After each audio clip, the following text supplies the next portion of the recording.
Hello guys, അപ്പോൾ ഞാനും അമൃതയും കൂടി ഇന്നൊരു ഇൻ്റർവ്യൂവിന് പോയതാണ്. അപ്പോൾ നമ്മൾക്ക് ഉച്ചയ്ക്ക് ആയപ്പോഴത്തേക്കും വിശന്ന് വലിഞ്ഞ് ഏകദേശം ഒരു 3 മണിയൊക്കെ ആയി കാണും. അപ്പം നമ്മൾ എളംകുളത്തുള്ള ബായിമാരുടെ കടയിൽ നിന്ന് നമ്മൾ ഫ്രൈഡ് റൈസ് കഴിക്കുകയാണ്. അവിടുത്തെ നല്ല ടേസ്റ്റുള്ള ഫ്രൈഡ് റൈസാണ്. ഫ്രൈഡ് റൈസും ചില്ലി ചിക്കനും. റോസ്റ്റ് പാലസ് എന്നാണ് പേര്. അങ്ങനെ നമ്മൾ അവിടെ ഇങ്ങനെ ചിരിച്ചും കളിച്ചൊക്കെ നിൽക്കുകയാണ്. പാപ്പൻ്റെ ഓഫീസ് അവിടെ അടുത്തായിട്ട് തന്നെയാണ്. അങ്ങനെ പാപ്പനെയും കണ്ടുമുട്ടി.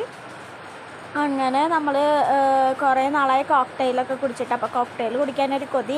അത് കഴിഞ്ഞിട്ട് നമ്മൾ കുറച്ച് നേരം പാപ്പൻ്റെ ഓഫീസിലിരുന്നതിന് ശേഷം നമ്മൾ കോക്ടെയിൽ കുടിക്കാൻ വേണ്ടിയിട്ട് വൈറ്റിലയിൽ വന്ന്. വൈറ്റില KL34 അവിടുത്തെ കോക്ടെയിൽ അടിപൊളിയാണ്. ഞാൻ വേറൊരു വീഡിയോയിൽ പറഞ്ഞിട്ടുണ്ട്, എല്ലാവരും കണ്ടോന്നൊന്നും അറിയത്തില്ല. അപ്പോൾ ഇതാണ് കോക്ടെയിൽ, നല്ല ടേസ്റ്റാണ്. അപ്പോൾ നിങ്ങൾ ആരെങ്കിലും വൈറ്റിലയിൽ പോവുകയാണെന്നുണ്ടെങ്കിൽ അതൊന്ന് ട്രൈ ചെയ്ത് നോക്ക്. വേറെ എവിടുത്തെ വെച്ച് നോക്കിയാലും എനിക്ക് ഇവിടത്തെയാണ് ഏറ്റവും കൂടുതൽ ഇഷ്ടപ്പെട്ടത്. നല്ല അടിപൊളിയാണ്. നട്ട്സും നമ്മുടെ മാതളം എല്ലാം ഉണ്ട്. അപ്പോൾ ഇത്ര ഉള്ളൂ ഗൈസ് നമ്മുടെ ഇന്നത്തെ വീഡിയോ. ബൈ.